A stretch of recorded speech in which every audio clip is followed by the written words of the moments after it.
Flat Earth Debate Uncut and After Show.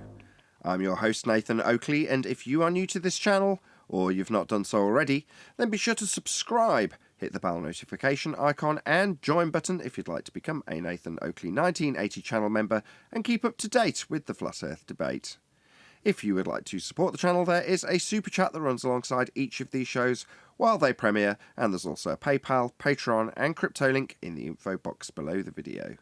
Speaking of patrons, I'm going to do a quick shout out to all of you who do support me on Patreon, so a massive shout out of thanks and appreciation to Retro Bill, More Books, Cannabear, Fibre Oats, Bogey, Michael Kahn, Rob H, Ben White, Maximum Gravy, John Kays, Patrick Gunnels, Banter, Will Brax, Mel B Styles, Troy Shuker, Hairy Blade, Mobile Max 777, Neo the One, Rob W, Open Minded, Reese Pound, Del West Watson, Maria Neelands, Unbelievable Productions, Blue Ridge Ranger, The Real Gabster, Liam Nedrick Jr., Abraham Mohammed, Skeptic936, Life is Short, Texas Mike, and David Wayne Foster. So another massive thank you to all of you for supporting me on Patreon. Now I will hand over to whoever is in Discord and Google so you can enjoy their dulcet tones while I set up for today's live show.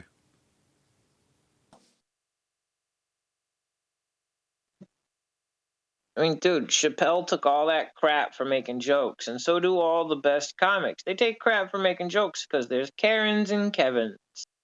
People who just don't comprehend that they're not God.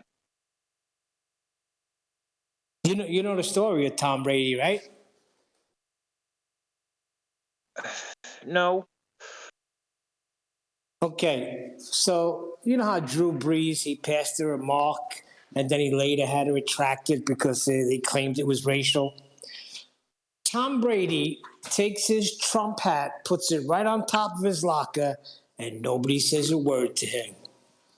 Because they know, this is my only chance to win a Super Bowl. Let him do what he wants.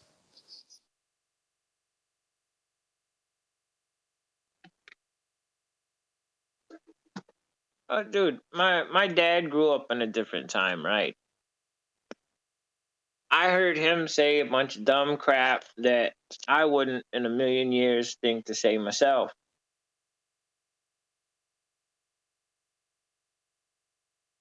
Such as? Well, I'm not going to start saying it now. But, I mean, he's an older white guy. And our parents owned land and had farms. So you can only imagine what he said. Spoon, Parmesan, egg, cake. That's all the words my father used to say. Crazy. Right. Along those lines, yeah. And had some for the white people, too. Limey, mayonnaise face. He was nuts, my old man. If people are going to talk about subjects, an unpopular one for most people to talk about is slavery. But if you're actually going to talk about a subject, you got to talk about every country and every group of people, or there's no point in talking about the subject. Yeah, that's what my son says. There's slavery going on till this day. Yeah, dude, you can go down to the docks over in Cali if you find the right auction. You can buy people right off the containers. Every week there's a new shipment of people. That's just a fact.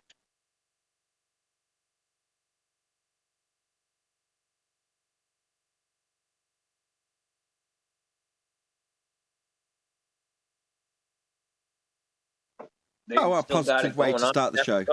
How happy days. Yeah, no, right? I'm glad we do this warm-up.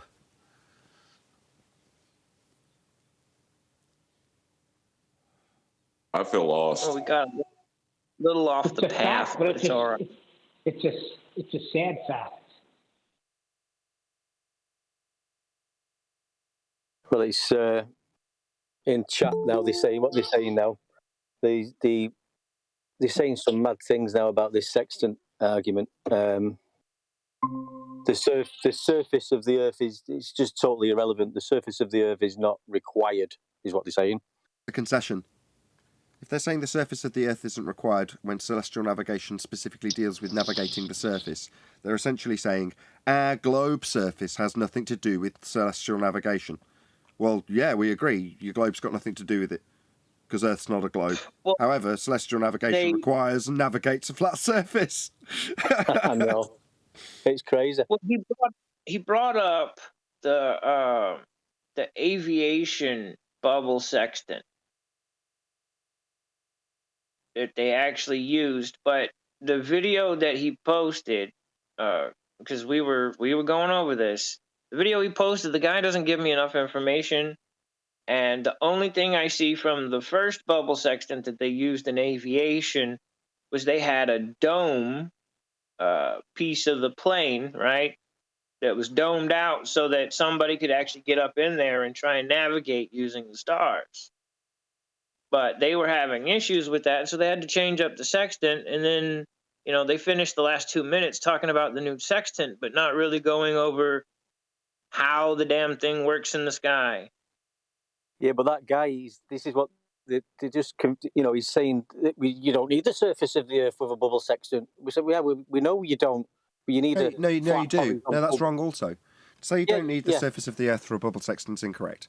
Because what you're trying to establish with parallel zeniths is the GP, the geographical position on the ground of the star. Now, the fact that you can do it along a parallel line that's parallel with your baseline, number one, that necessitates it to be flat. But you're absolutely still navigating yourself on the surface, regardless of your height above it. It doesn't matter because you're parallel with the GP.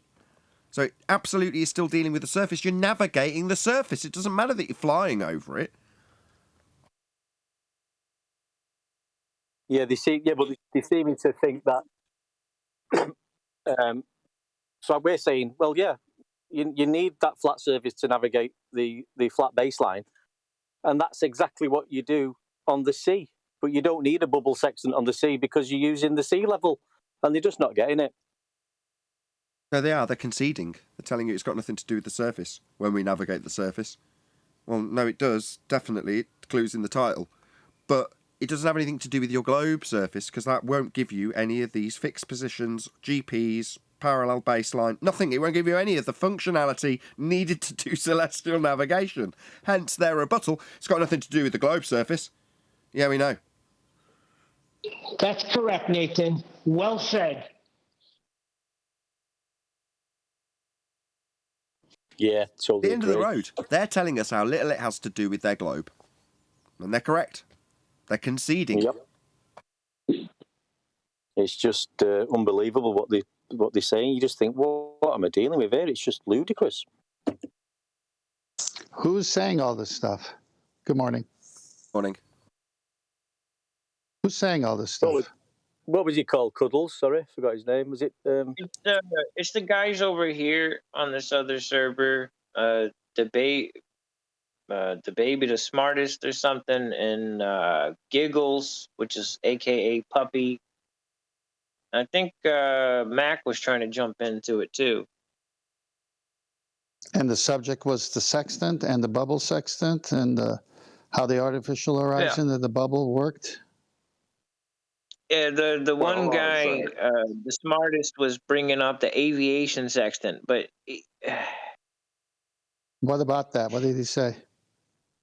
well, he's saying that you don't need the ground for it, but it's just like, all right, so you're up in the air, and the guy says, all right, well, you put the bubble on the sun. All right, well, so that's not 93 million miles away because you'd have to look straight up for that. That won't help you. They don't know what they're talking about. The bubble sextant was devised by Gago Coutinho, a Portuguese guy, when aviation needed a means to navigate by the stars and didn't know how. So they went and saw how the sextant was working with the mariners.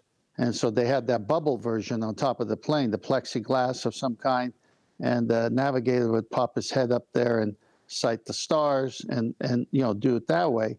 But then that aerodynamically wasn't a good fit, so they got rid of that, and they got the periscope sextant, which just barely a little bit sticking out. But the bubble, if you look up Coutinho, he's a Portuguese navigator. He's the first one to actually put a bubble sextant a bubble on a sextant. And he shows him in a picture in an airplane just with a sextant with a bubble feature on it. So he didn't have that dome or any of that. But as Nathan said, you're establishing horizontal at your eye line. And that's all you need to do. But the GP of the star or sun has to be physically somewhere 90 degrees over the Earth, the vertical of that star. And whether you use a bubble sextant or an artificial horizon in the form of a pan filled with mercury, or the actual sextant at sea using the Earth's horizon, they all give you the same reading. It's a 90 degree. You need a flat baseline because the altitude of the star and the co-altitude is the 90. So if the altitude of the star is 50, the height of the star in the sextant above the horizon is 50, then the zenith distance or co-altitude is 40. It's a right angle. How do you get a right angle on curved baseline? Don't. But just to complete that statement, so then you times that by 60, and that gives you the distance to the GP on the ground in a straight line from your position. And it wouldn't make any difference if you're 100 feet in the air on the ground or at 20,000 feet. It makes absolutely no difference because you've got parallel zeniths. Well, Exactly. elevation is defined as what? Isn't it the distance above ground? Yes. Why would that not have anything to do with the ground?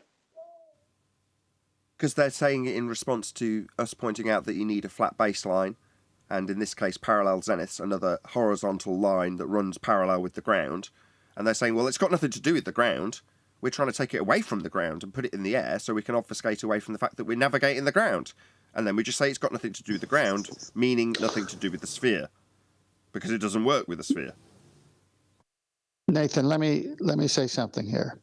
I don't know why this gets missed by everybody. I can't say everybody, but you know what they do? They take whatever they measure and take it to the center of a presupposed globe, cut it in half, and say this is a level plane and this is the elevation angle from this level plane.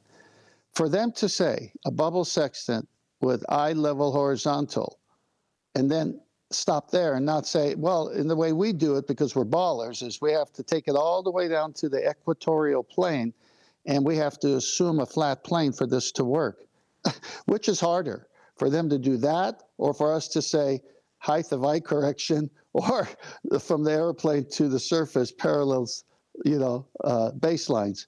It is ludicrous. They need a flat plane for it to work. Well, it's the other way around. I know that that's how they describe it as an anti-flat earther, but it's only dawned on me in the last day or so that is actually an anti-flat earth position, because that is not how it works. And this only dawned on me when John pointed out that he's going to take his celestial dome and horizontal equatorial plane model to Kent Hovind. So you go, okay, well, when they describe taking an angle that they can't get from the surface and moving it to the centre, no, that's not how it works. It worked the other way round. They took the angles from the ground and then called it the centre of the presupposed spherical Earth. But when you transpose that up, it violates the angle you took in the first place. And if you take it down, as you've just described it, you didn't have an angle to take down with you to the centre of a presupposed spherical Earth. Well, I'm mocking them because they're not going down, because there's no such thing as that, because you'd have R. And we got Black Swan, there's no R. So the whole thing is ludicrous. Agreed. It's ludicrous. Yep. It's all mad. It's a madhouse. I don't even give them the chance. I don't even give them the chance to beg the question of R with this, though. The minute they start making the assertion that it has nothing to do with the ground, they're throwing out the celestial sphere. Right, because that's what it's in reference to. That's exactly what I mean, John. It's the other way around. When they say it's got nothing to do with the ground because we're doing it above the ground in an aeroplane. No, this whole process is taken to the centre of a celestial sphere on a flat plane with angles out to the stars. Your height's irrelevant because the angle doesn't change. Now, why is that? I don't know. I've no idea how the majesty of the stars presents itself. What I do know is it works at any altitude. Why? Well, who cares in terms of the height of the star? You're not calculating that. You're only using the angle. And that's giving you a distance along the ground. Simple. So does it matter about the height? No. Does it matter what they are? No. Do I have to claim what they are? No. Do I have to claim their height? No. I can just measure an angle to them using a flat baseline, And it doesn't matter what altitude I'm at, because it's still parallel with the ground. The ground that you're trying to navigate? What's that you say? Nothing to do with the ground? Yeah, correction.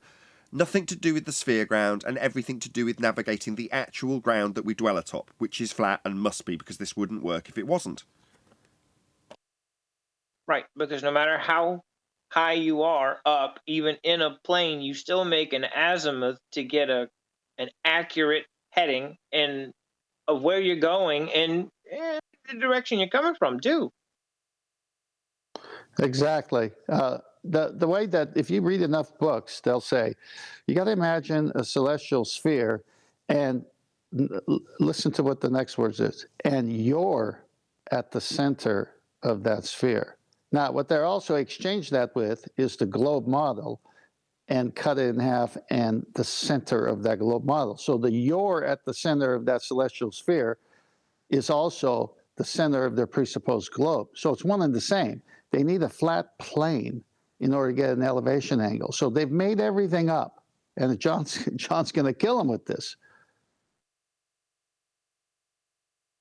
I hope Kent accepts my invitation for a debate. I did meet all of his stipulations, and I'm willing to pretty much concede every argument except this one. Okay. Like, I won't even argue with him. I'll trim it out. This one is From yesterday's show, you made a nice, concise...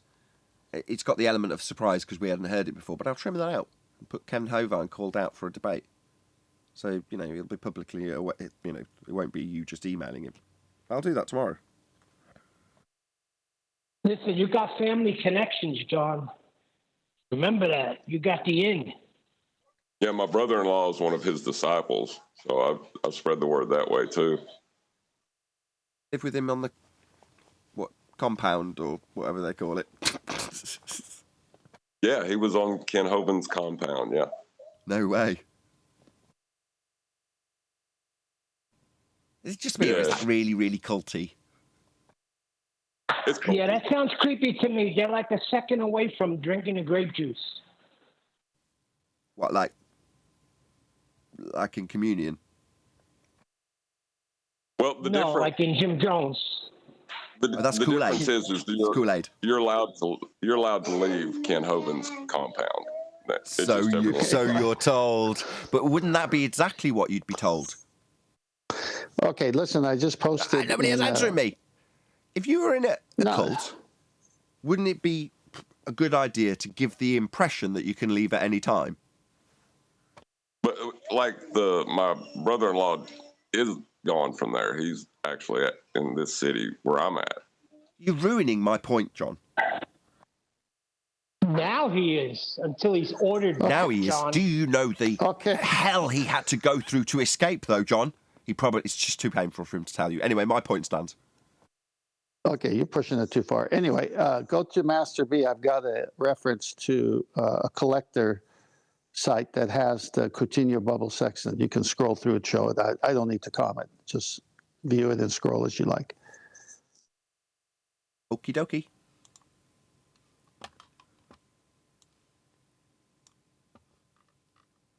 Famous Admiral, how do you say his name? Gacko.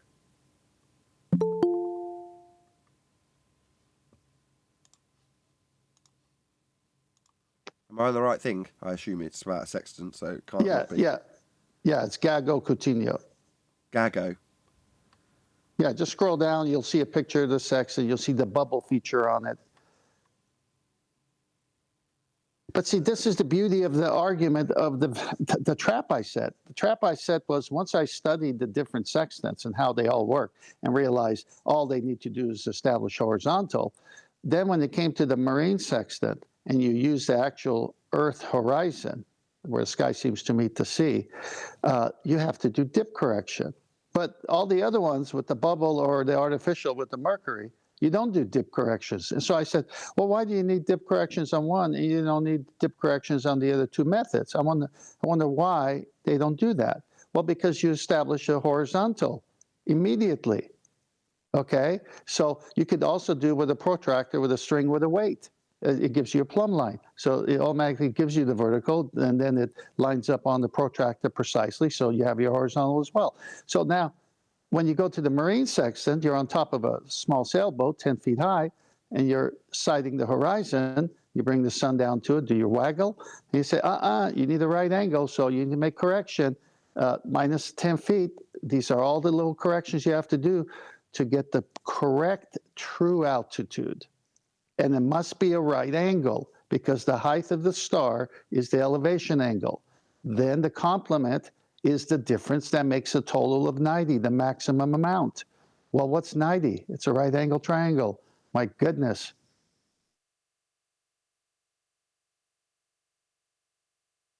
On a different subject, have any of you watched my shorts playlist?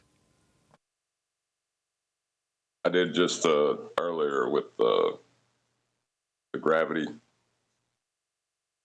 You watch one of the shorts? No, I mean there's an actual playlist with about 85 videos on it.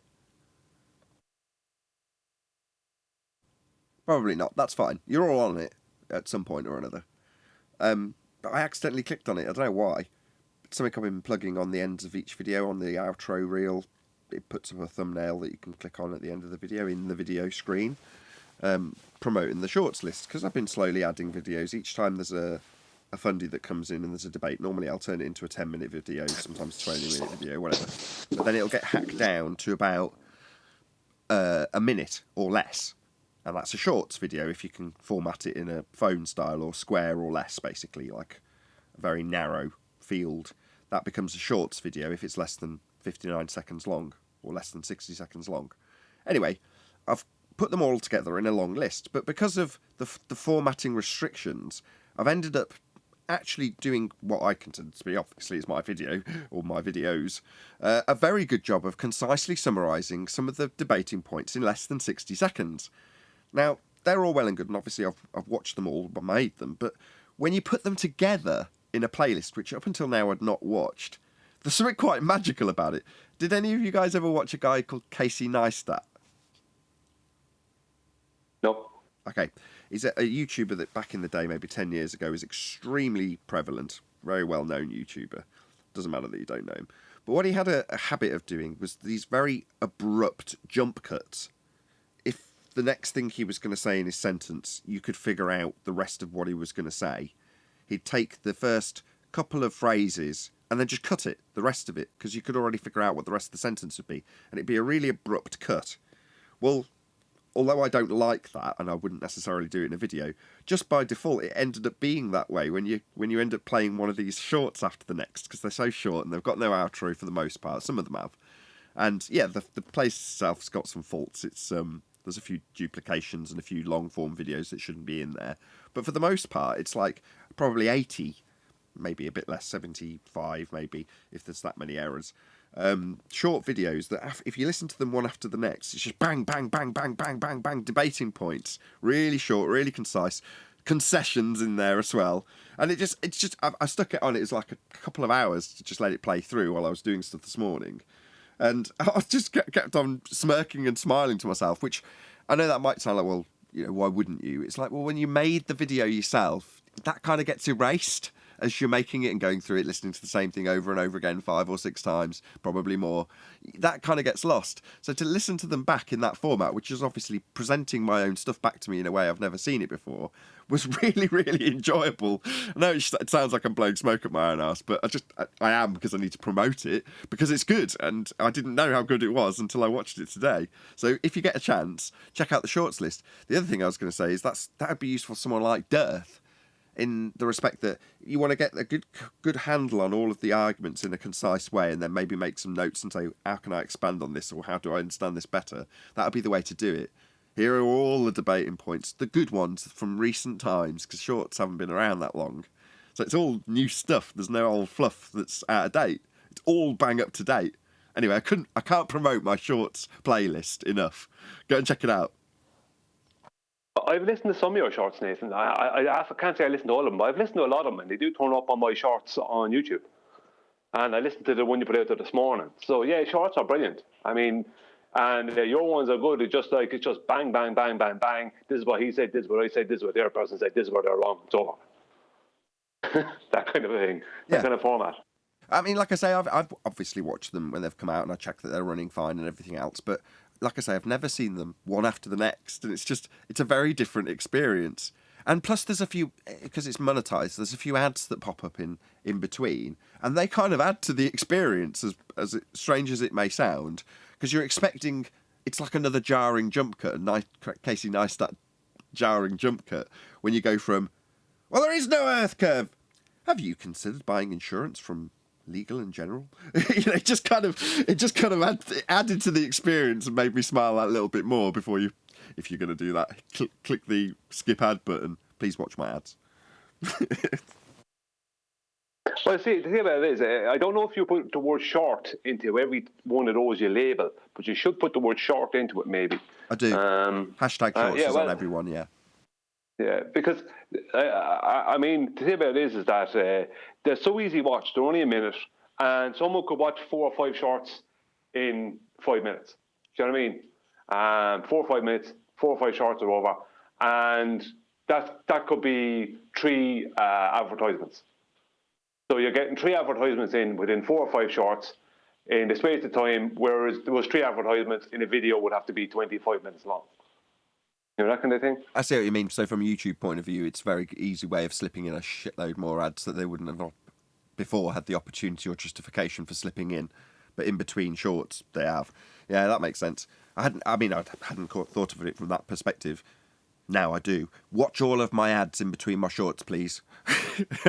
But no, on a more realistic, less jokey, although I do want you to watch my ads note, yeah, it's just a different experience, seeing them all one after the next. I'm not suggesting anybody spends 2 hours sat in front of my shorts playlist, but by the same token, while I was watching, I was thinking this would make a really good live stream. If I just sat and played it out, obviously you're then not in a position where you can just click away from it at any opportunity. If you're watching the live stream, the chances are you're just going to sit and watch it. Although if I just sit and watch this and just skip through the ads, it'd actually make quite a good video. Maybe I will, but I doubt it. But you know what I mean? I was just mulling the ideas around because I'm like, this is really good. Shorts are excellent. You could take shorts from anything, any of the older shows, Bring Up Rumpus, Brenda, anyone. You know, no matter. You could make 10 shorts, and in the same space of time, probably you'd make 3 videos. Maybe. I've got not really, because I tend to take the short from the trimmed video. So I'll edit down a video that's originally, let's say it's a half-hour segment debate with the Fundy that comes on. Sometimes it's a lot longer, sometimes 2 hours. Well, I've got to condense that down to, I like to get it to half an hour or less. Ideally 10 to 12 minutes. But, you know, somewhere in that range. Once I've got that, because I've spent so much time with the material, it's easy to get a short from that, you know, in 5 minutes. But only if you've got the 2 hours condensed to 30 minutes to then trim that down to 15 minutes to then trim that down to 60 seconds. In that process, it just means I can get to a short. But if I went back and listened to a Brenda, for instance, debate from 3 years ago, the chances of me being able to dissect that down, unless I just made a video from it, are probably quite slim, actually, believe it or not. Yeah, but what I'm talking about is, you know, all the videos you already did make before YouTube started doing shorts. You made loads of videos, shorter videos, before YouTube started doing shorts. Oh, I see. You're saying take some of those 10-minute videos. Yeah. If I've still got them on the editing reel, which is unlikely. My iPad ran out of space almost immediately after I got it, so I just delete all this stuff. Maybe. I mean, it's something I'll consider. I'll go back and look at some of those old videos and see is the 30 seconds or 60 seconds I can get out of this that would make a good short. Nathan, Nathan, can you go to Master? Sorry. Can you go to Master B? I've got. Oh gosh.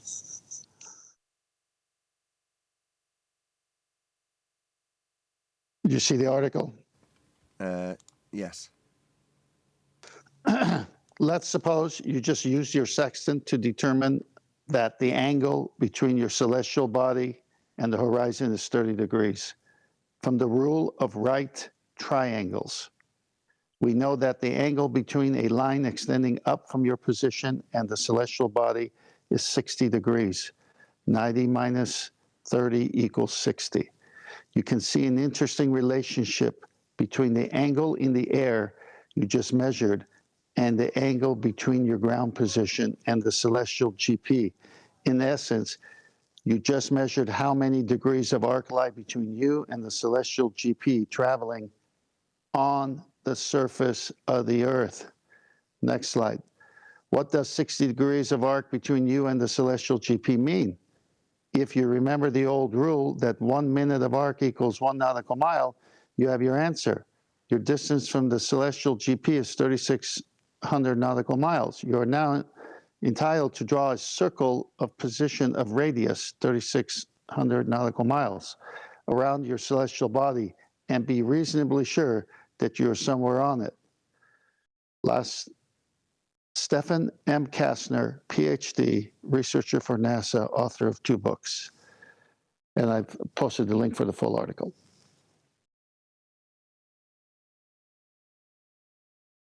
Thank you very much.